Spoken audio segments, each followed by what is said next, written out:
Today on Mother Mayhem. These conversations are really painful and they're personal, and not everyone is up for having them. And sometimes that means we're grieving the inability to have that conversation. Sometimes it means we're setting a boundary around it.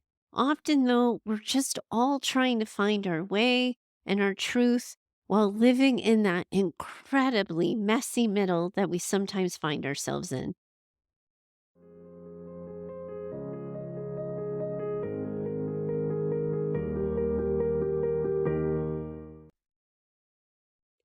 Welcome back, everyone, to Mother Mayhem, the Narcissistic Abuse Recovery Podcast for Daughters. Hi, I'm your host, Heather Gray.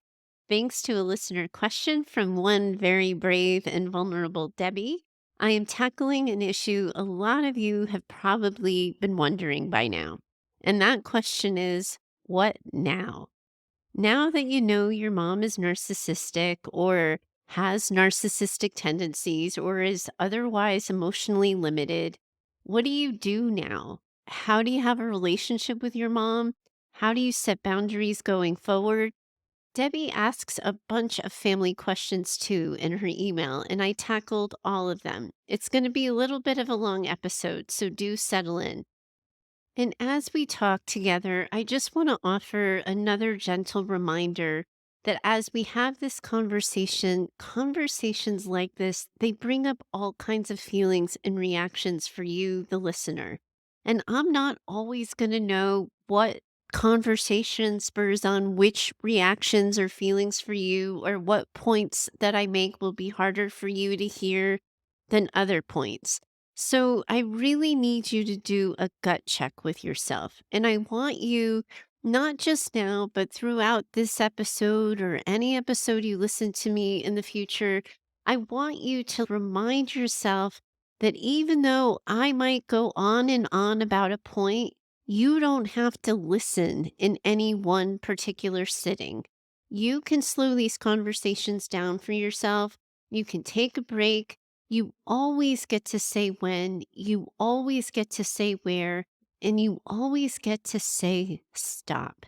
If you need to, you can always remember to ground yourself, to calm your body and regulate yourself a little bit before continuing. Today or right now just might not be the right time for this episode, and that really is okay. So, Debbie asked a bunch of questions, and I'm going to cover them all. But Debbie, I'm actually going to start with where you ended, because I think the answers to your final questions are really going to serve as a frame for how I explain all of your other questions. So, first, Debbie, let me say this. You need to know that I'm so glad for all of the thought and care you put into these questions and for your vulnerability in asking them. I know they're on the minds of other listeners as well, and because you spoke up, other women listening are going to be able to get some help too. So thank you so much for showing up in my inbox with this conversation. Debbie asks this: how do I navigate my relationship with my mother now that I'm an adult? How do I not revert back into old habits? How can I show respect and love while setting boundaries with her? How do I not have resentment towards her for all of the past hurt she has and will inevitably cause me in the future? I want to start by reminding you, Debbie, that this is something you get to decide for yourself, whether or not you actually want to have a relationship with your mom. I have talked about no contact before on the show, and you've heard me say that it isn't for everyone and that it absolutely is a personal choice. Reminding yourself that your relationship with your mom is your choice. You don't owe her a relationship. You're not obligated to be in a relationship with her. Whether or not you have a relationship with your mom is entirely up to you. This is the main way you were going to end up keeping your peace, by reminding yourself that this is your choice. You're not her victim. This is not something that's happening to you anymore. This is your choice. You know who your mom is. You know what she's capable of, what she's not capable of, and you know her limits in being able to be in a relationship with you. Knowing everything you know and everything you've learned so far, this means that you re choose to have a relationship with your mom. You might want to stay connected to her because it doesn't feel like she's all that bad. You might want to stay connected because it feels incongruent to who you are to go no contact. It doesn't feel true to you to be someone who goes no contact. You might decide to stay connected because you want a connection with her in whatever limited way she's capable of having one. So that means that you re choose it. Now that you're starting to do this work, now that you're making these connections, do you still want a relationship with your mom? Now that you know that her struggles have a name and that this is something that she can't quite help, do you choose to remain in contact with her? Do you want to remain in contact with her? Having a renewed relationship with your mom is going to mean adjusting your expectations. You can't expect her not to act in this emotionally limiting or narcissistic way. She's incapable of that. So, given what she is capable of, how would you want to have a relationship with her? You may, for example, focus on activities versus things that require talking. You might adjust what you share with her or what you talk about. You might decrease the length of time you spend with her. You might end up creating this list of topics that are off limits for yourself. Basically, what we're doing here is helping you decide that you are going to work to have a relationship with her by re-choosing it and also operating under the conditions that are most likely to set it up for success. And we're defining success by what works for you and what feels good for you and what you're able to tolerate. Now, I have to be clear. I say that so simply and directly, but doing that always or often is going to come with a side of grief and sadness. But once we accept someone's limits and we move within those parameters, we set the interactions and relationships up for far more success. If you're aware of the parameters under which a relationship with your mom is going to work, you set the boundaries accordingly. What are your boundaries with your mom? Under which conditions are you willing to have a relationship with her? And if you're unclear about that, go back a little bit to my needs identification exercise that I walked you through in a previous episode. I think it was episode 5 when we talked about boundaries. I'm going to link it for you as well in the show notes for today. But you want to get clear on what your boundaries are going to be and what your response might be if your boundary gets crossed again. Most likely, oftentimes for a lot of the women I work with, this is an internal boundary that you're just going to keep to yourself and you're going to uphold it for yourself when it happens. You might not need to set the boundary out loud or say it out loud. You might just know that if she's disrespectful, you're going to end the meeting. An example of this might be if you know that she just becomes more offensive the more she drinks. So you're going to quietly know that once she's had her first glass of wine, you're seeing yourself out and you're ending the gathering. You might know or observe that she becomes more opinionated the more you talk about your kids. So you're going to keep conversations about your kids off limits. I'm not sure where your mom steps out of line, but I'm sure you can think about what you need to do to be different or talk about different things in a way that keeps you connected while keeping you safe from the more hot button issues that your mom might be bringing to the table. You ask a little bit about slipping back into old habits, and I hear you on this because we really do get ingrained in these patterns of behavior. And I've called them out on the show and we've talked about them, but it doesn't mean that it's so easy just because you know it and you name it that, like, when your mom becomes critical, you become small. It'd be so great if we could just say it out loud, have light dawn over Marblehead, and suddenly stop playing small when your mom becomes critical. But it just doesn't work like that. And you are so right to be checking in about slipping into old habits. And I have to be honest that this is where self awareness is really, really good. I'm a big fan of the prevent defense in a way. So, you want to take some time to really reflect before you go back to your mom, before you re engage with your mom. Once you have said, this is who my mom is, this is the way she moves through the world, this is the kind of relationship I want to have with her going forward now that I know everything. You want to spend some time thinking about how you have been participating in that relationship with your mom and what are the things that you might need to change because ways you have participated before have stopped feeling good for you. You might be tired, for example, of acquiescing and of just going along with whatever she says. You might find yourself in the past that you've avoided fights or you've avoided conflict or disagreeing with her, and you might find that no longer works with her. You might notice about yourself that you're tired of keeping your mouth shut when she's critical because it feels like giving her permission to keep being critical.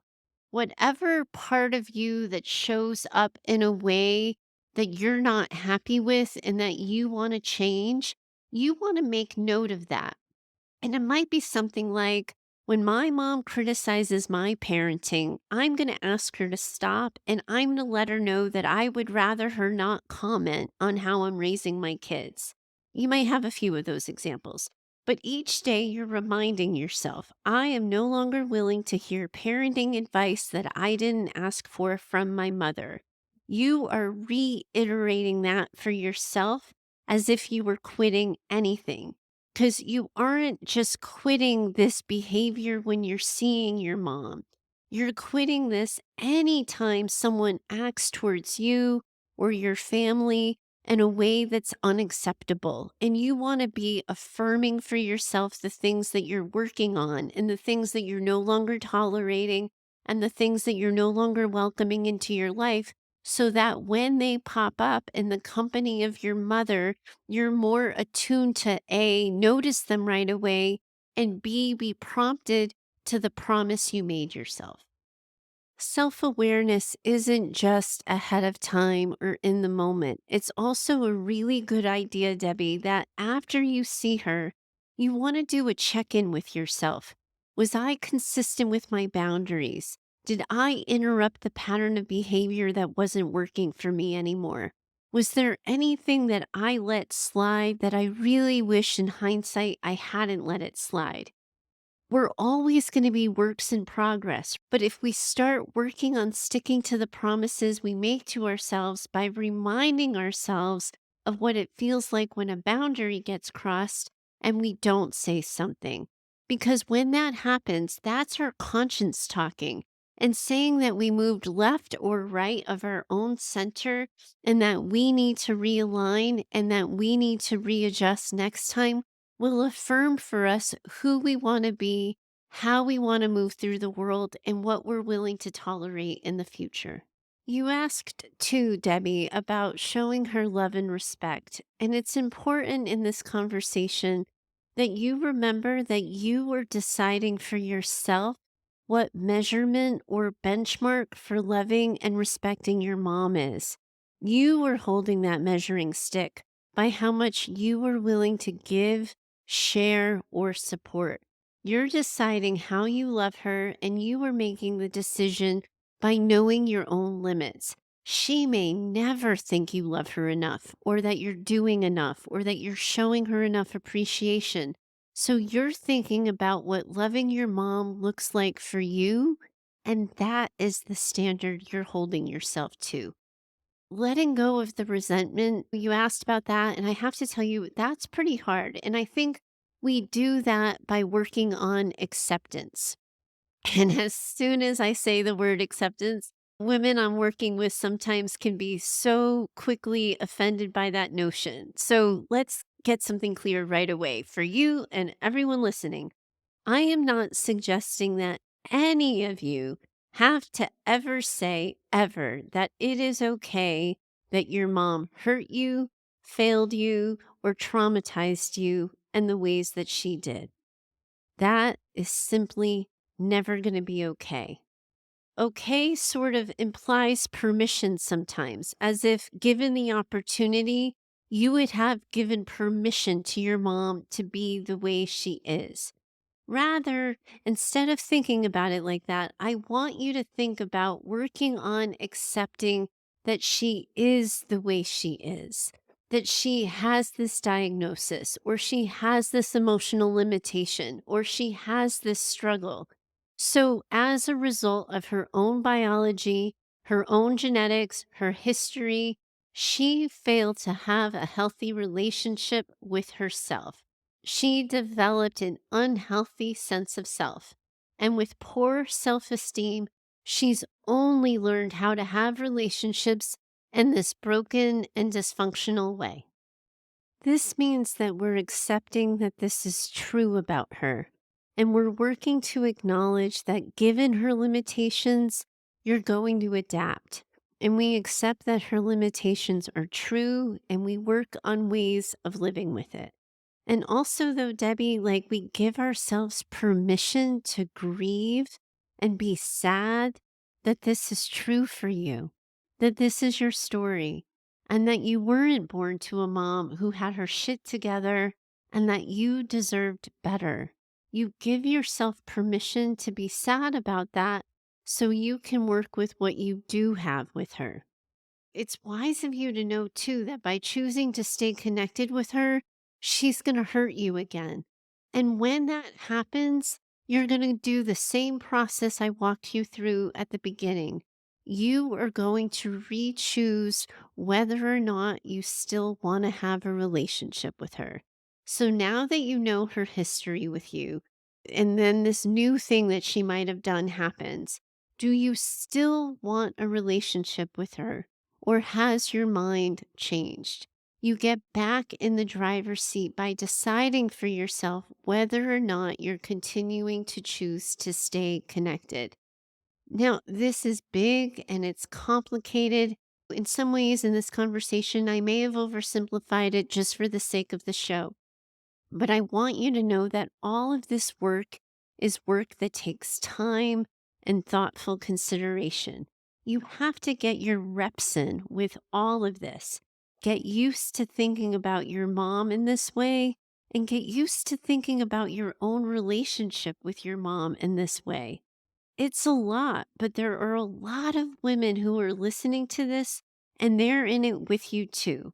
Now we're going to tackle some of your other questions. You asked, how does narcissism affect the other relationships in the family between parents, the mother, and their sons? Here's the thing, when it comes to mothers and the sons, I think it's fair to say that a lot of the experiences are going to be similar.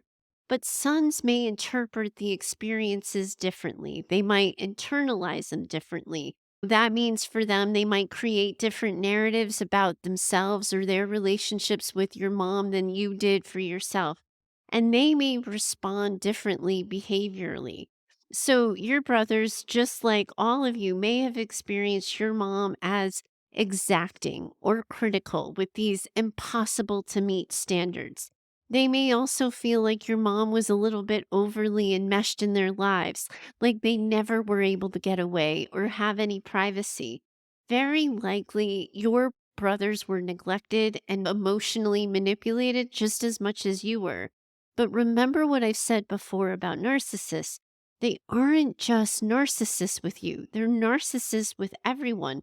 However, narcissists, they do like to triangulate. They do tend to assign these roles to people in their orbit. So, this is another way they're emotionally manipulative. One of you may have been the scapegoat, and the other may have been the golden child. And if you're being revered or you're being demoralized by your mom, that is going to have an impact on your emotional well being. And if your mom changed her mind about you and sometimes she idolized you while other times she demeaned you, that's going to be its own fair share of hard too. And that would be true for your brother as well. What's important to remember here in this conversation is all of this is childhood trauma. All of this is abuse. Even making someone the golden child is abusive and causes early childhood trauma. It's confusing to be the golden child, and it can come with a lot of pressure, and it comes with a fair amount of guilt for a lot of the golden children. It's scary to defend your siblings if you're fearing that you're going to get backlash or emotional punishment. And then while being revered instead of hated, might sound good in theory or sound super promising, it's really just the other side of the same narcissistic coin. Both daughters and sons are likely going to be suffering from some sort of role identity confusion or some sense of self or how they move through the world because they've been gaslit by their mom to move through the world in a certain way or to think about how they move through the world in a certain way or to think about who they are in the world. So often, narcissistic moms assign that to their kids and will assign that role or that expectation, that story, or that narrative. When you're raised by a narcissistic or emotionally limited mom, your own emotional development is going to get impacted. Your feelings aren't going to be seen as normal, they're not encouraged. Your mom now, she may have seen your feelings as this extension of herself. If you were smiling, for example, in front of a birthday cake, she would make note that she made that cake, that she picked it out, and that she wanted it to be special. And she may have made a big honking deal that she was doing it for you, when in actuality, she was doing it for her so other people would have an opinion about her. Now, on the flip side, if you're angry or disappointed or disgruntled, she may have little to no tolerance for those kinds of feelings as they are going to end up reflecting poorly on her. So what ends up happening is your mad, sad and scared feelings weren't allowed. They were weaponized and they weren't tolerated. Having worked with both adult sons and adult daughters of narcissists, I think the problem may be the same, but sometimes it really could look differently. For example, women, they might internalize this. Women might have more experience of heightened anxiety, if you will. They're more prone to people pleasing or emotional dysregulation. Men, though, they're going to struggle with these same things, but they, in response, might numb out. They might tune out. They might disconnect. And I think it's pretty fair to say that both daughters and sons experience significant anxiety and body dysregulation. Women are more likely sometimes to perseverate, to sit and spin, to overanalyze, where men are more likely to shut down. And both men and women regularly report to me that they struggle with feeling distracted, that they're always finding themselves scanning for a threat or a risk. And women may turn inward with this and they might make themselves small, whereas men might act out, get into these random conflicts, present with irritability, or sometimes have a short fuse themselves. I have to be honest, I, I hate the gender discussion. Oh my gosh, I hate it so much. In another life, I worked at this media company called the Good Men Project, and I was the editor for them. And I wrote dozens and dozens of articles challenging these male stereotypes and tendencies in relationships. And I really don't like using the generalizations here. So it's really important for me to say not all men, not all women. Everyone responds differently. And while I'm hesitant to bring these generalizations into the conversation, I do want to highlight the observations in case you might see yourselves in them. I want to help you make sense to yourselves. It's a key point in narcissistic recovery, right? Is it's getting you to know yourself, to understand yourself, to accept yourself, and to start to rewrite that narrative. And in order to do that, sometimes I do have to say some men do this and some women do that. And I want you, Debbie, as well as all the other women listening in on this conversation, to remember what we talked about in episode 4. Intimacy and personal relationships are really hard for adult daughters of narcissistic moms. It isn't any easier for sons, but because they often haven't learned to connect or even to themselves sometimes, they might connect by doing things, by numbing out or denying an emotional experience. And they may lean on more transactional relationships with empty sex or strip clubs, whereas women, they might tend to isolate, choose to be alone, or avoid any kind of connection, platonic or otherwise. Now, Debbie, you go on to ask, what is the best way to tell my sisters about what I've learned? Should I even try if they are still in denial? Whew, okay. This is a really good question, and I'm really glad to have the opportunity to explore this conversation with you. First, I want to say when you think about talking about your experience of your mom in general, I think that's really tricky. Someone just wrote to me recently and told me that the podcast was like this fire hose for her, and everything was clicking and making so much sense to her so fast. And it's so tempting in those moments to tell everyone because all these lights are going off. You're making all these connections. And of course, you want to share. And of course, you get this moment to say, this is my truth. This is happening to me. This is my story. And if this is already an ongoing conversation with your sisters, you can say something like, can you believe what mom just did? Or guess the latest with mom. And it makes sense. You might want to share that with your sisters. But in your question here, you're noticing and acknowledging that your sisters aren't experiencing your mom in the same way that you are. And that might be because you've been scapegoated and they've been the revered and worshiped ones. It might be because you've become the squeaky wheel of the family that says the hard things out loud and they have come to cope by shutting down or shutting up. And if you all haven't openly acknowledged with one another that your mom has some issues, you're going to really want to tread lightly here because it's likely that they have some defense mechanisms in place and that their brains are protecting them from connecting to truths that they may not be ready to accept yet. And it's also likely that if your sisters are in any form of denial, they might fear getting on your mom's wrong side by angering her or triggering her. And they may have decided to stick with the devil they know, to stay in their own lane, to keep their head down. And they may be in real deep fear of conflict with your mom about disrupting the apple cart. And this one's hard to say, Debbie, but acknowledging it might also make it true. But your sisters might be benefiting from your mom's manipulations on the surface. She might be loaning them money. She might be giving them gifts. She might be offering them opportunities. Your mom's actions or inactions are not going to be about how she feels about any of you. Your mom's actions or inactions are always going to be about how she wants you all to feel about her.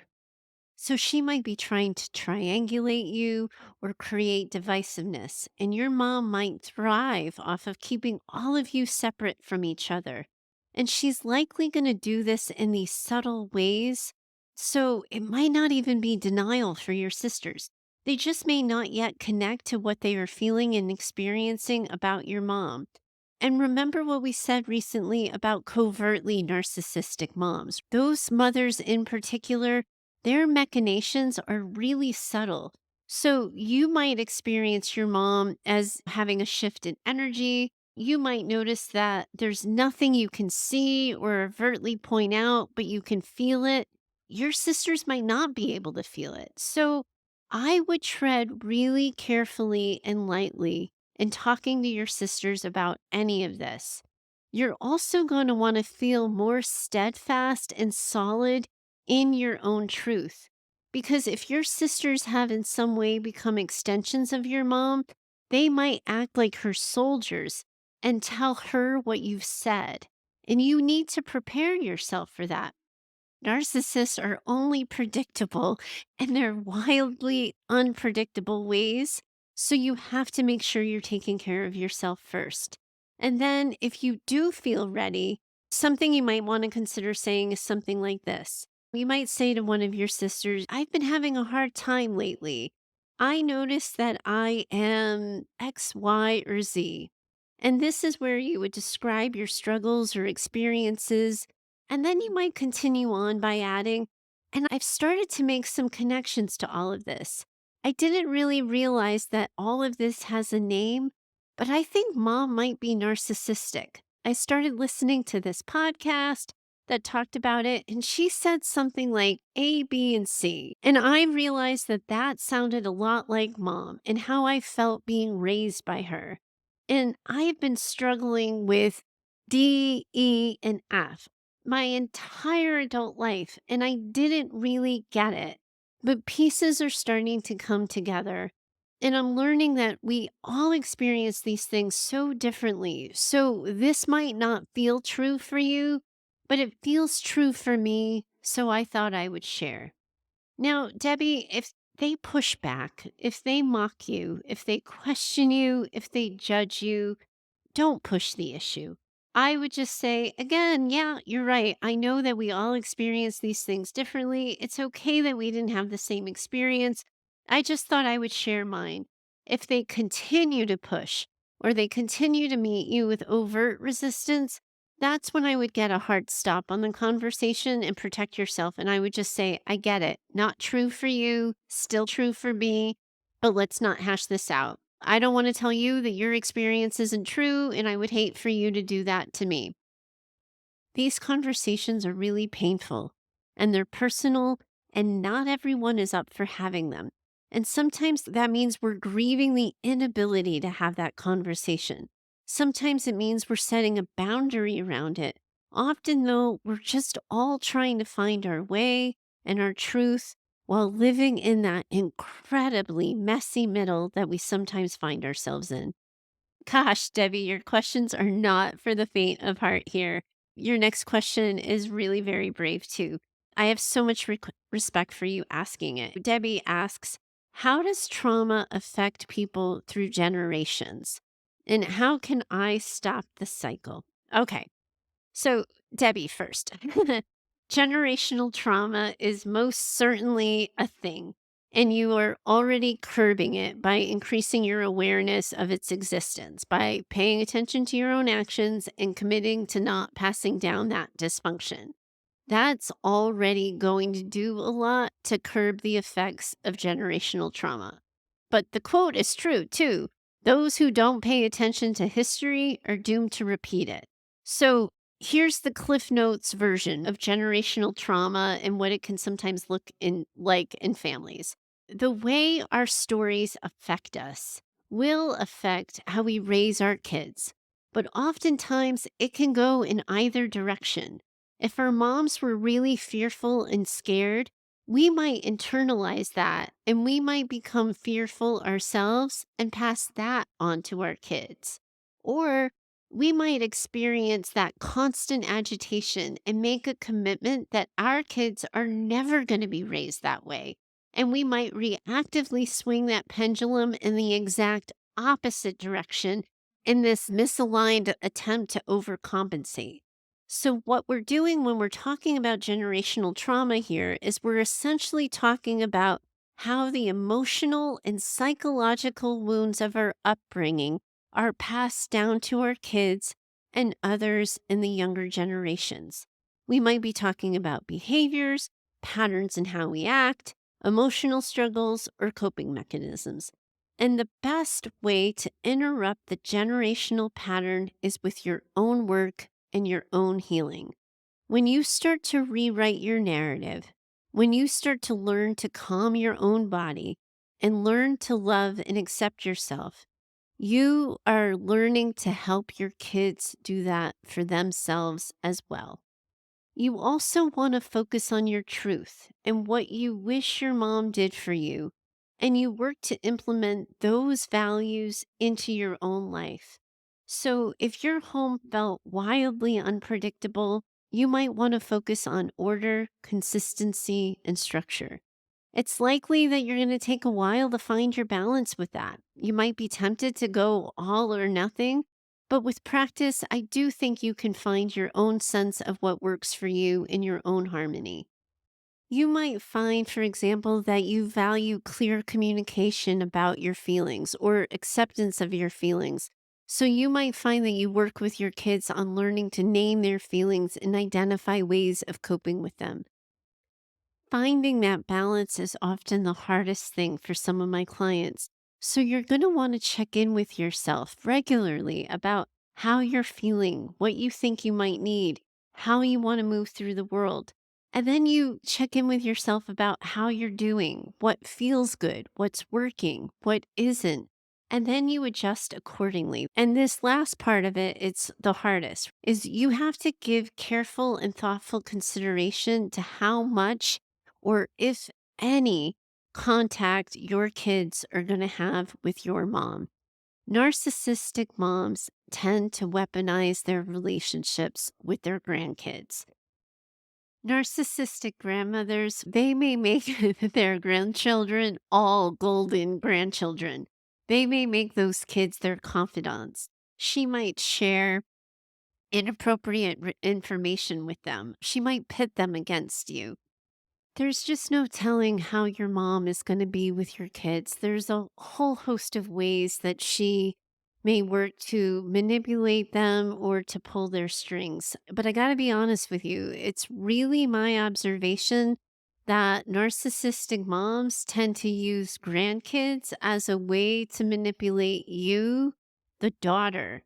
So even if it looks like your mom is playing nice with your kids, she might be triangulating, manipulating, or splitting your kids. So you really do want to use caution. One of the biggest heartbreaks I see with the women that I help is when they see their mothers be better to their kids than their mothers were to them. And that isn't because their mothers suddenly got better and suddenly stopped becoming narcissistic because they became grandmothers.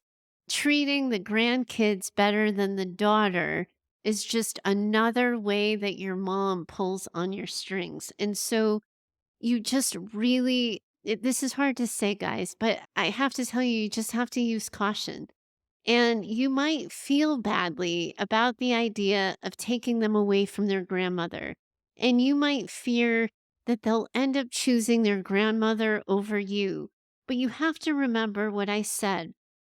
Even being treated as the golden child can be felt and experienced as abuse. And if you fear that your kids are going to be used against you or manipulated, you're going to want to work on setting the boundaries that prevent that from happening. The most important thing you can do here is learn how your mom's behavior has affected you so that you can gain the collection of coping skills that you have available to you and at the ready so you are comfortable using them. This is going to help you with your communication so you can communicate transparently. And then you're going to be able to teach your kids how to do the same thing. All of this will help you increase your comfort level with intimacy, nurturance, and receiving nurturance. Remember what I've said, narcissistic personality disorder is like a relationship disorder. A narcissist, by definition, can't do relationships. So, by teaching your kids how to safely connect and join with healthy people who respect that and respect them, you're going to go a long ways towards healing that generational trauma. Now, Debbie, your letter, it keeps going, and I am in it with you until the very end. You say and share, I would like to see more specific exercises each week to practice what is being taught. I love the grounding techniques because I was taught what they were, why they were important in my recovery, and then I was given specific ways to practice them. I particularly like the one when you walked us through grounding on the floor to model how the exercise is actually done. I would love similar experiences with each of the topics discussed. Thank you for sharing your knowledge. I look forward to listening to more episodes and learning more on my healing journey.